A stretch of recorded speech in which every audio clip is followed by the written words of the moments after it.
Bom dia, boa tarde, boa noite, boa madrugada, boa qualquer hora. Essa é a conversa ao pé do rádio, naquele formato rádio, que todo mundo cobra. Tá aí, do jeito que vocês gostam, né? Dia 8/2 de 2021, já vamos para o segundo mês desse ano que voa, esse ano que é um voo de incerteza, mas vamos lá dar trato à bola, complementando a, vamos dizer assim, a live de ontem e seus desdobramentos.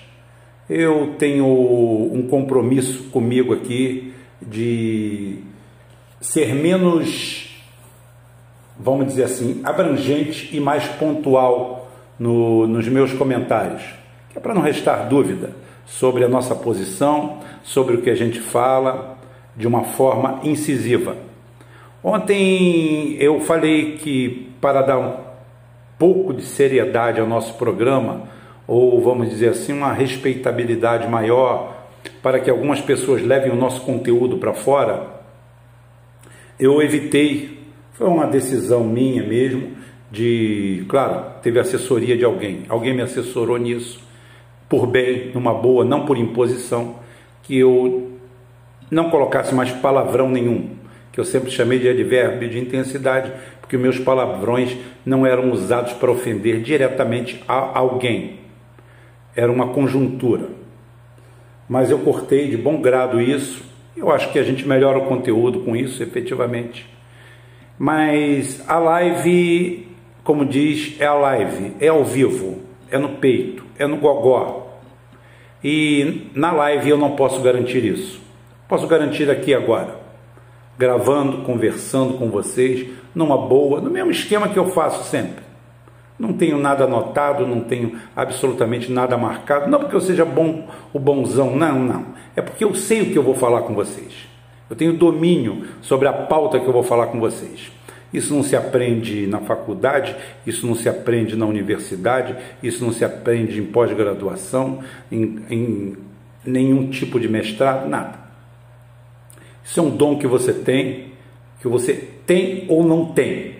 Haja vista que eu vejo grandes canais aí com conteúdo maravilhoso e quando o cara abre a boca, esquece. Não dá para ver mais absolutamente nada. Tinha um canal aí que eu assistia, que tinha um narrador de fundo, nem sei se era até o eletrônico, eu assistia muito bem. Aí apareceu um cara lá que agora fala assim: olá, eu sou o David. Pronto, não dá para assistir mais nada, o cara é horrível, o cara é horroroso, o cara para mim destruiu o canal. Então é a verve, é a capacidade que a gente tem de comunicação com vocês. Agora, quando é ao vivo, a coisa pega. E ontem eu fui provocado de uma forma ou de outra, talvez não por mal, mas alguém levanta a tese. Eu tenho, segundo o Caio Castro, eu tenho 40 vídeos em quase 3 anos de canal sobre o Putin, todos eles enaltecendo o seu papel como grande mediador desse estranho planeta azul. O homem que simplesmente é o fiel da balança desse planeta. Eu não sei o que seria do mundo sem o Putin. Talvez já fôssemos uma grande senzala cor-de-rosa, com todo mundo fantasiado de coelho pink, fumando maconha pelas ruas, dividindo a tudo e a todos. Uma divisão esdrúxula, tola, em cima de pautas identitárias, pautas muitas vezes essas plantadas. Mas o Putin não deixou isso. Eu tenho um capítulo à parte apenas para falar sobre armamento, porte de arma e tudo isso, mas não vou fazer isso hoje. Vou deixar para alguma coisa específica. Hoje eu vou manter esse ar de serenidade que é comum quando você tem algo, mesmo que seja de improviso, como é o meu caso, total improviso, mas aonde o meu espírito não está inflamado, como foi inflamado ontem, quando um cidadão vira para mim, não me recordo o nome dele agora, porque a minha mente não está para isso, para guardar nomes, falando que o professor dele da USP teria dito que o O Putin seria isso, misógino, isso, aquilo, perseguia maconheiro, perseguia viado, perseguia tudo isso, aquilo, quando é mentira. Mentira absoluta. Que existe um conjunto de regras e leis lá que não permitem o enaltecimento disso. Não há mérito nenhum em ser gay na Rússia. Não é um elemento de diferencial da população como está sendo aqui. Hoje, ser viado, ou ser gay, ou ser sapata, ou ser o que for, eu vou usar os termos que eu bem entender. São termos corriqueiros que foram usados a vida inteira. Problema de cada um. Inclusive, eu tenho mais um capítulo à parte sobre isso, que falarei mais na frente. O que está faltando no Brasil? O que falta no Brasil hoje? Mas só quero dizer isso. E o cara disse que o Putin é isso. O Putin é um cara que nos últimos 15 anos salvou a vida de mais de 2 milhões, quase 1,5 milhão de russos que seriam assassinados, porque o índice de homicídio naquela terra caiu 95%. São números. Ele em 8 anos multiplicou a renda daquele povo por 10. Ele voltou ao orgulho, à dignidade. Tudo que nós estamos perdendo, ele recuperou para o povo russo. O povo russo, durante 9 anos, foi do céu ao inferno. Sem pedir carona, sem pedir passagem, foram abre alas, foram para o inferno. E o Putin aparece e recupera tudo isso. São números, são dados. A Rússia é um país que tem o 8º PIB, ou 9º PIB do mundo. Hoje é soberano em armamentos, e quem tem armas tem a força. Mas a Rússia é um país tão maravilhoso, tão fantástico, que não invade o território de ninguém, não briga com ninguém e é um péssimo comerciante estrangeiro. Vive tomando volta de todo mundo. Como você sabe disso? São números com a história. Ao contrário dos chineses, que são quase uns sionistas de olho puxado, os russos não têm essa tendência. Agora, são soberbos fabricantes de material bélico para proteger a sua terra. Os russos são invasores, são isso, são aquilo, e tem 3 bases fora da Rússia e todas elas em países circunvizinhos. Vocês imaginem o que falariam da Rússia se ela tivesse 300 bases em torno dos Estados Unidos, cercando os Estados Unidos. Mas não é isso, quem tem isso são os Estados Unidos. Mais de 800 bases fora do continente americano, fora dos Estados Unidos, e quase todas elas em torno da Rússia e da China, cerceando até o direito dos caras irem e virem dentro da sua casa. Esse homem que devolve o orgulho e a honra para todo o russo, inclusive para os seus opositores, que vem um calhorda, um lixo inorgânico, fabricado em algum tubo de ensaio ou proveta da USP, que representa o lixo e a escória, tá, do ensino da educação nacional, elitista, arrogante, prepotente, que tenta transformar São Paulo no 50º, no estado 51, 51º estado americano. É isso que eles tentam fazer, é isso que eles vendem, de lá saem os IUPs, saem tudo. Então foi isso. Baseado nisso, falando já em mercado financeiro, porque São Paulo virou uma das capitais mundiais da especulação vazia. Eu ontem falei com a minha amiga Marlene Van Sander, né? Não sei, acho que esse é o nome dela, desculpa, que nome próprio às vezes a gente resvala na hora de falar. A Marlene é uma entusiasta do nosso canal, sempre nos apoia, mas não é só por isso. Outros apoiam aqui e ela propõe e fala para mim: Rubem, as tulipas, e as tulipas vão sair, provavelmente amanhã ou depois da manhã, no canal Geoforça, o vídeo das tulipas. Falo isso porque São Paulo hoje é um dos centros piramidais mundial, e para isso eu venho aqui e vejo essa figura nefasta do Elon Musk, uma das maiores fraudes da nossa época, um testa de ferro do departamento americano, do lado de uma porcaria de um carro da Tesla, que é um carro cocô, um carrinho caro demais, inútil, feito quase todo na China, dono da Tesla Motors, que é uma vergonha, uma ofensa ao nome de Tesla, ter uma porcaria dessa com o nome dele. Tesla é o maior gênio, é o pai da modernidade, e ter o nome dele vinculado a uma bosta de uma carroça dessa daí, a pilha. E vendido como a 8ª maravilha do mundo, e segundo constam os analistas, os especialistas, é a empresa mais valiosa do planeta, mesmo produzindo um número irrisório de carros, mesmo essa empresa não dando lucro, mesmo essa empresa sendo essa bosta que é. Bosta não é palavrão, eu posso falar à vontade. Mas nós vivemos num mundo tão surreal, o país não é longe disso, graças a São Paulo, sua Bovespa e seus poderes deletérios sobre a humanidade, nós somos obrigados a engolir essa bosta. Inclusive, tendo a grande notícia daqui, Bitcoin dispara novamente após anúncio de que Tesla aceitará criptomoeda. Bitcoin dispara para 43.688 dólares. As tulipas nunca valeram tanto, sendo que a outra ainda era uma tulipa. Essa tulipa não tem nada, é um número alheio do negócio.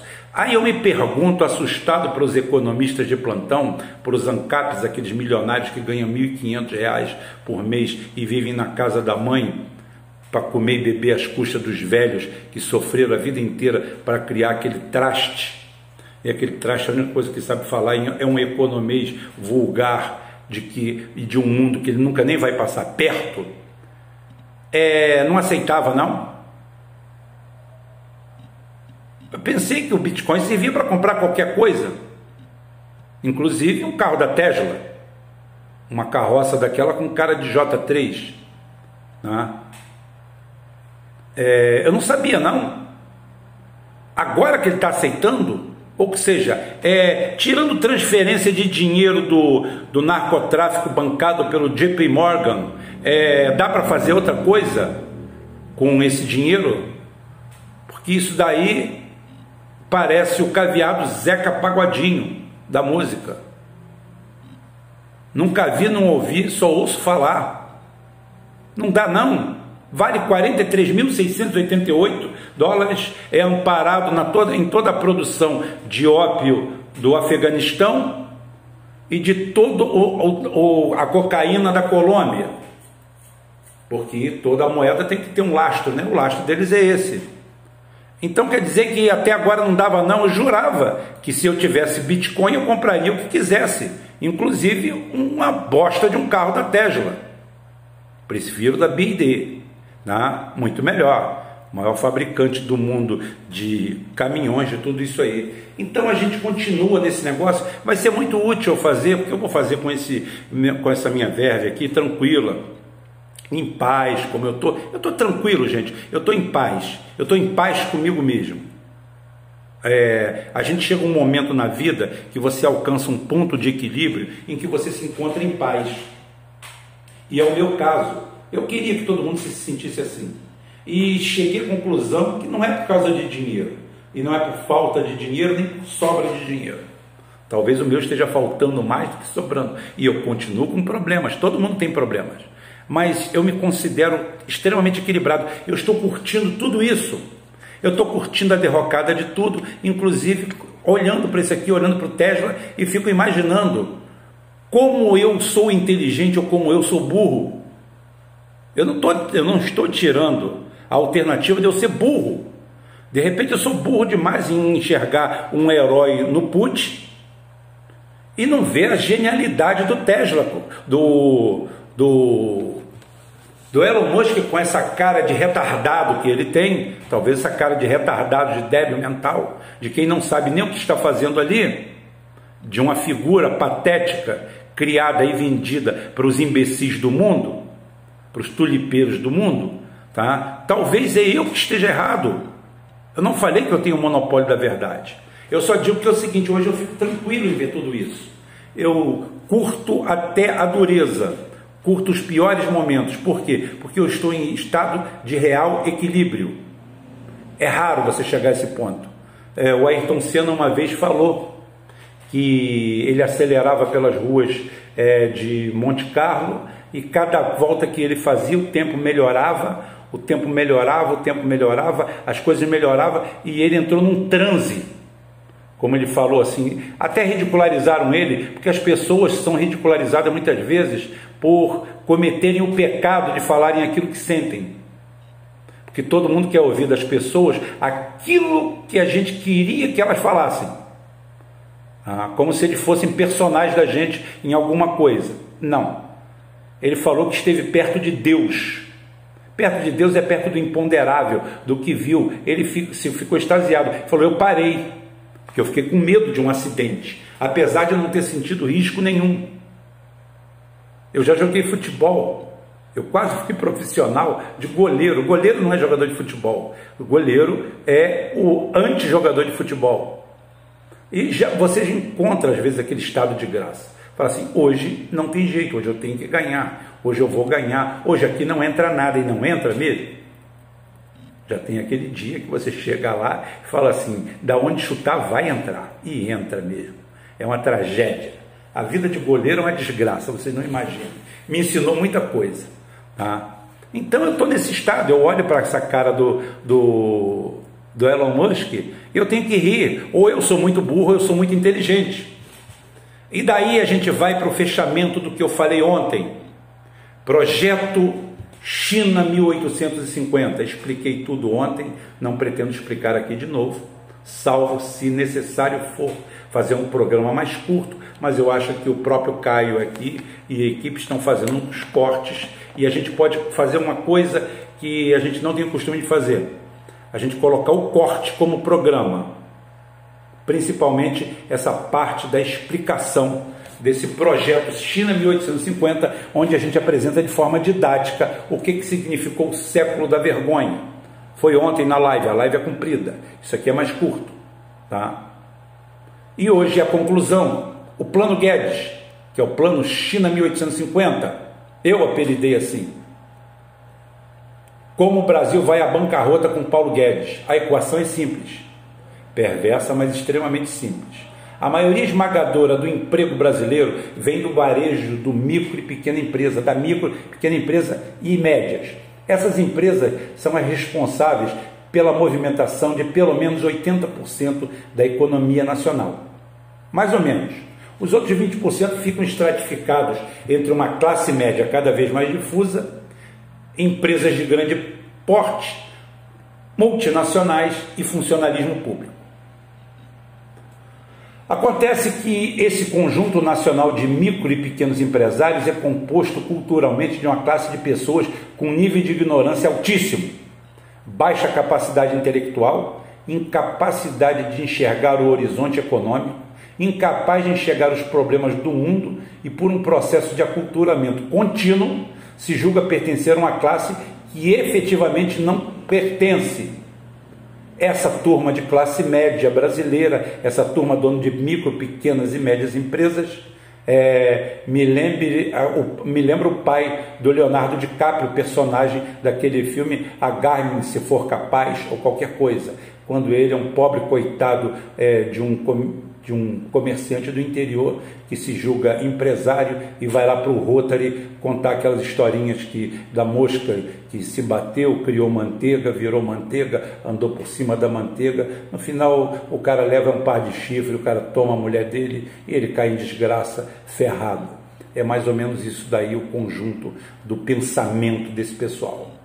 O proprietário da pequena e média empresa, na realidade, é um trabalhador, talvez diferenciado uns, outros menos, muitas vezes numa situação em um patamar bem inferior de um simples empregado do serviço público ou de uma empresa de grande porte. É bem comum o cara ter um comércio, ter um negócio, ter prejuízo no final do mês, e o funcionário público ou o funcionário estatal botou 25 mil, 30 mil reais no bolso, e ele botou 20 mil de prejuízo, às portas de quebrar e ficar na bancarrota.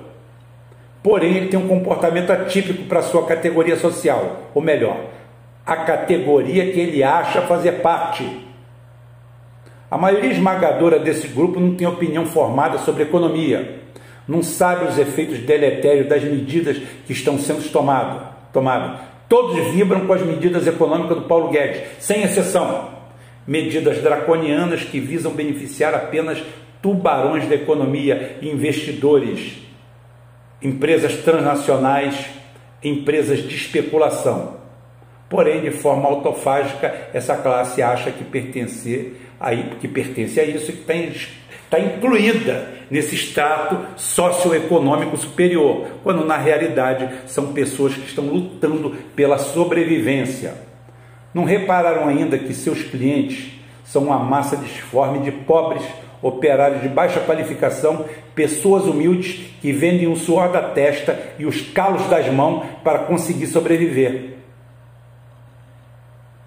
Sobreviver, porque esse pessoal, essa grande massa de brasileiro, não tem nem vida, tem apenas sobrevivência. É triste falar isso, dói falar isso. E dói mais ainda saber que o elemento que liga os dois mundos, essa classe média, é tão insensível com essas pessoas. Rubem, onde você estudou? Eu estudei em todo lugar. O estudo entra pela pele da gente. O estudo entra nas pessoas que você conhece. As pessoas que entram na sua vida, que dão o melhor dela para você e às vezes o pior dela. Tá? É como eu sempre falo, não diga que você não serve para nada. Pelo menos para mau exemplo você serve. E você já está servindo para alguém ou para alguma coisa. Enfim, não entra na cabeça desse setor imenso de micro, pequenos e médios empresários que estão à porta ou às portas de uma tragédia inimaginável, que o responsável por tudo isso é alguém que eles tratam como heróis. Bolsonaro e Paulo Guedes são considerados os heróis vingadores desse pessoal.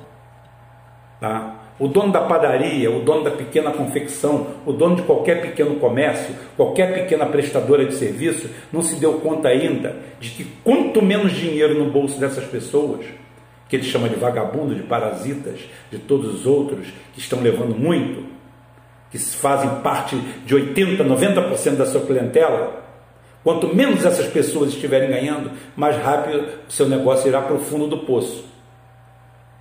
Quando esses idiotas da objetividade vibram no momento que uma estatal é privatizada, arrocha seus salários, corta benefícios e demite funcionários com seus famosos PDVs, não passa pela cabeça desse ignorante, desse boçal, que numa tacada só ele acaba de perder um cliente e ganhar um concorrente em potencial. Eu conheço gente que gastava 500 contos, 600 reais por mês na padaria e ao perder o emprego abriu uma padaria do lado de onde ele gastava esse dinheiro. Ou seja, não só perdeu um cliente que gastava quase um salário mínimo por mês na sua padaria e ganhou um concorrente que lhe tirou talvez 30%, 40% da sua receita. Isso é inteligência, isso é idiotice que passa pela cabeça desse nosso pequeno conglomerado de grandes pais do rapaz lá do filme. Até porque, né, segundo o mágico Paulo Guedes, o mágico da farsa, e o seu idiota presidente que ele traz pela coleira, que o banca, a solução está no mercado privado. Todos seremos empresários no futuro. Todos seremos dono do nosso próprio negócio. E se você não está satisfeito, procure seu caminho. Esse discurso do Paulo Guedes promove orgasmos coletivos e quase um quadro de histeria em pobres, pequenos e médios empresários, todos eles atochados em dívidas com a clientela cada vez menor. Custa acreditar que o Brasil conseguiu formar um grupo tão heterogêneo de idiotas, pensando da mesma forma e ajudando o Brasil a se tornar um país miserável, de desvalidos sociais. Uma floresta imensa de empresas pequenas, média e micro fechadas, onde o que mais se enxerga nas médias e grandes cidades é o crescimento exponencial, sim, das pequenas firmas que vendem placas de vende-se, aluga-se ou passa-se o ponto. O nosso acéfalo e idiotizado conjunto de empresários brasileiros ainda está embevecido com a música que a banda da orquestra toca na proa desse Titanic chamado Brasil. Ainda não se deram conta do que seja e do que é um naufrágio. Continuam embevecidos pela música que entra pelos ouvidos, vai sair pelos bolsos e vai servir de requiem para seus enterros. O Brasil entra de cabeça no plano China 1850. É isso que eu tenho que falar para vocês. Oremos, porque acho que nem oração vai dar jeito. E para fechar isso, uma homenagem ao meu ídolo na política, que é o velho Brizola, que sempre falou que os negócios da China eram uma conversa do século passado, da metade do século XX. Hoje nós temos os negócios do Brasil e o século da vergonha, que começou em 1986, escute a live de ontem. Qualquer coisa, a pedidos, eu faço um programa só sobre esse negócio, até porque eu pretendo trazer o Diego Pautasso, o maior especialista em China no Brasil, para mostrar como a China se recuperou ao expulsar todas as empresas de fora, fuzilar os vendidos de dentro e transformar a China para os chineses. O dia que tivermos o Brasil para os brasileiros, que mandarmos todos os exploradores para fora e fuzilarmos os que nos traíram, a gente vai chegar a algum lugar. Até lá, oremos. É o que eu tenho para falar hoje, viu? Sem palavrão, sem nada. Um beijo, um abraço e um queijo para todo mundo. Um abraço especial hoje para Michele. Tá bom, Michele? Esse programa é para você. Seu problema aí vai passar, tá bom? Você sabe o que eu estou falando. Desabafo, tudo bem, tudo tranquilo, saúde vai voltar a reinar aí para os seus. Até amanhã, se Deus quiser, e Ele vai querer.